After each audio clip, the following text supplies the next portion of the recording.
প্রিয় দর্শক শ্রোতা মণ্ডলী, কাজল হোমিও ক্লিনিকে আপনাদের সকলকে স্বাগত জানাই।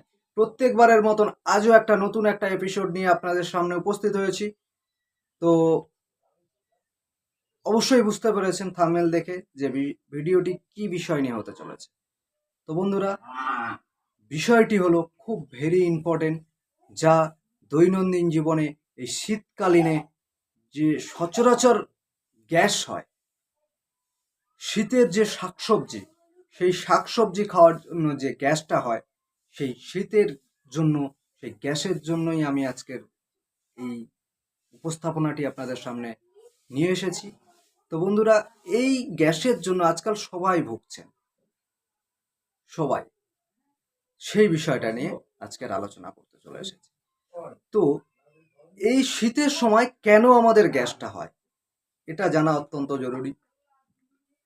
তো শীতের সময় গ্যাসটা হওয়ার কারণ হচ্ছে, আমরা যে শীতের সময় বিভিন্ন রকমের ভারী কাপড় চোপড় আমরা পরে থাকি, পরিধান করি, তার জন্য কি হয়, শরীর গরম হয়। সেই শরীর গরমের থেকে কিন্তু কাশিটা হয়, এই গ্যাসটা হয়, সর্দি কাশিও হয়। এবং দ্বিতীয় কারণ হচ্ছে, শীতের সময় প্রত্যেকটা মানুষ জলটা কম খায়।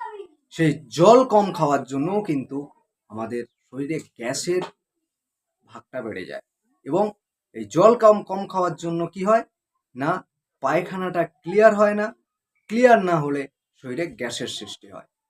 আজকে সেই নিয়ে আপনাদের সামনে আলোচনা করতে চলে এসেছি। তো বন্ধুরা, ভিডিওটি একদম স্কিপ করবেন না, শেষ পর্যন্ত দেখতে থাকার অনুরোধ রইল। কারণ আজকাল গ্যাস সবাই ভুগছে, এমন কোনো মানুষ নেই যে গ্যাস হয় না, তাকে গ্যাসের ট্যাবলেট বা কোনো ট্রিটমেন্ট করতে হয় না। প্রত্যেকটা মানুষের গ্যাস, কারণ আমরা যা খাদ্য খাবার খাচ্ছি, প্রত্যেকটা খাবারই কিন্তু সারের জিনিস। সেই সারের জিনিস হওয়ার জন্যই আমাদের লিভার কিন্তু টানতে পারে না।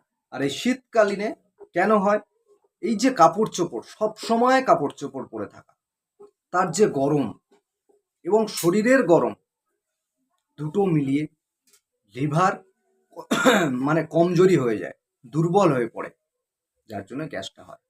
বিভিন্ন রকমের সবজি খাওয়া হচ্ছে শীতে, প্রচুর সবজি, ফুলকপি, গাজর, মূলো, এই সমস্ত খাওয়ার জন্যই কিন্তু গ্যাসটাও আসে।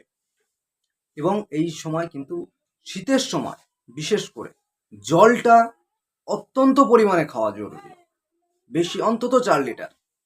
তাহলে হজম প্রক্রিয়া, পরিপাক প্রক্রিয়াটা ভালো হবে। তাতে কিন্তু আপনার রোগ, গ্যাস অম্বলটা কমে যাবে। ম্যানেজমেন্ট, প্রত্যেকটা আমি ভিডিওতেই বলে এসেছি, যে কোনো রোগের ম্যানেজমেন্টটাই বড়। আগে আপনারা ম্যানেজমেন্ট করে রোগটা সুস্থ করার চেষ্টা করুন, তারপরে ট্রিটমেন্টের দিকে আসবেন। তাহলে শরীর সুস্থ থাকবে। শরীরে যত ঔষধ প্রয়োগ করবেন, শরীরের ইমিউনিটি পাওয়ার দুর্বল হয়ে পড়ে। কিন্তু আমাদের হোমিওপ্যাথিতে সেটার দিক থেকে নিশ্চিন্তে আপনারা ট্রিটমেন্ট করতে পারবেন। বাড়িতে আমাদের এই সাজেশন করা মেডিসিনগুলো নিয়ে রাখলে আপনারা অবশ্যই, যদি সেই রকম হয়, আমার ডিসক্রিপশন বক্সে ফোন নাম্বার দেওয়া থাকে প্রত্যেকটা ভিডিওতে, ফোন নাম্বারে আমার সাথে কনসাল্ট করে নিতে পারেন। যদি ক্রিটিক্যাল কোনো ডিজিজে ভুগে থাকেন, তাহলে আমার চেম্বারে এসে আপনারা দেখিয়ে যেতে পারেন। এবং তাতে আপনারা যথেষ্ট উপকার পাবেন অবশ্যই। কারণ পেশেন্ট যদি স্বয়ং আসে, প্রত্যেকটা ডাক্তারের, বিশেষ করে হোমিওপ্যাথি ডাক্তারদের আই নলেজের একটা ব্যাপার থাকে, সেই দিক থেকে ট্রিটমেন্টটা খুব ভালো ট্রিটমেন্ট হয়, খুব ভালো কার্যকরী। তো বন্ধুরা, এই শীতকালীন যে ডিজিজ, তার মধ্যে গ্যাসটা অত্যন্ত জরুরি। সেই গ্যাসের জন্য আমার সাজেশন করা ফার্স্ট মেডিসিন হলো কার্বোভেজ 30। এই কার্বোভেজ 30 এর মেডিসিনটার যে লক্ষণ, সেই লক্ষণগুলো খুব মানে লক্ষণ অনুযায়ী এর ট্রিটমেন্ট করে মেডিসিনটা খাওয়া অত্যন্ত জরুরি। এই কার্বোভেজের লক্ষণগুলো হলো, 2-1 গাল খাওয়ার পর পেটের দমসম হয়ে যাচ্ছে, একদম আপনার অম্বল টক ঢেকুরে, মানে কি বলবো, পেট ফুলে উঠছে, অম্বল টক ঢেকুর উঠছে, বারবার বাতকর্ম হচ্ছে, গ্যাস, অত্যন্ত দুর্গন্ধ, এটা কিন্তু এর সিমটমস।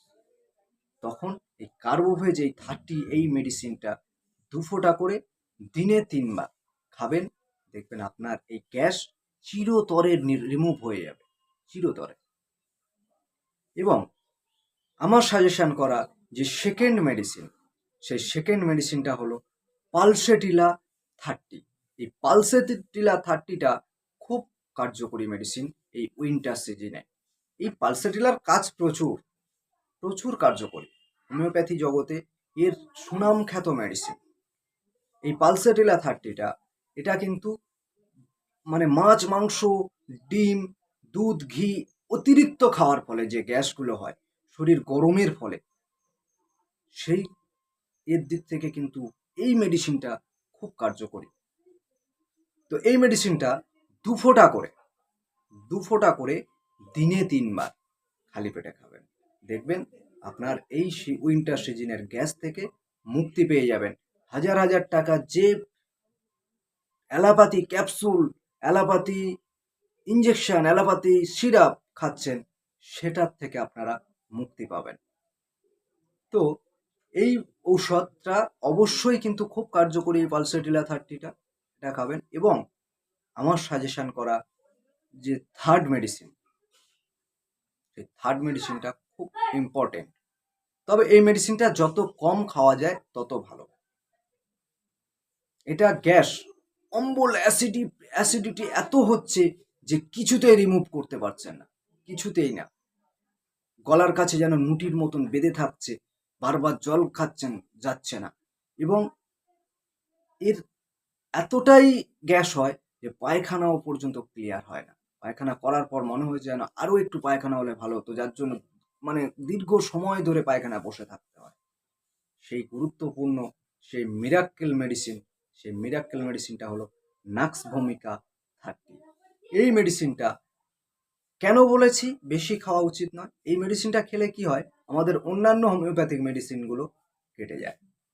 আপনি হয়তো অন্য কোনো ঔষধ খেয়ে একটা রোগকে নিরাময় করেছেন, সেই ঔষধ কিন্তু আপনার শরীরে কাজ হচ্ছে, তার উপরে আপনি গ্যাসের জন্য আমাদের সাজেশন শুনে নাক্স ভূমিকা খেয়ে নিলেন।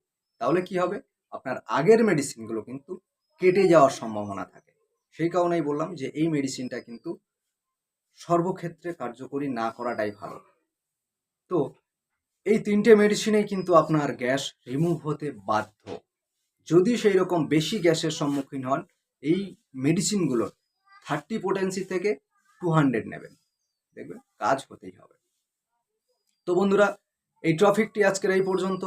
যদি টপিকটা একটু উপকারে লেগে থাকে তাহলে প্লিজ ভিডিওটাতে একটা লাইক করবেন, এবং এইরকম ডিজিজে অন্য কেউ যদি ভুগে থাকে ওনাদেরকে শেয়ার করতে একদম ভুলবেন না, কারণ আপনার একটা শেয়ারেই ওনার একটা ডিজিজ নিরাময় হতে বাধ্য হতে হয়।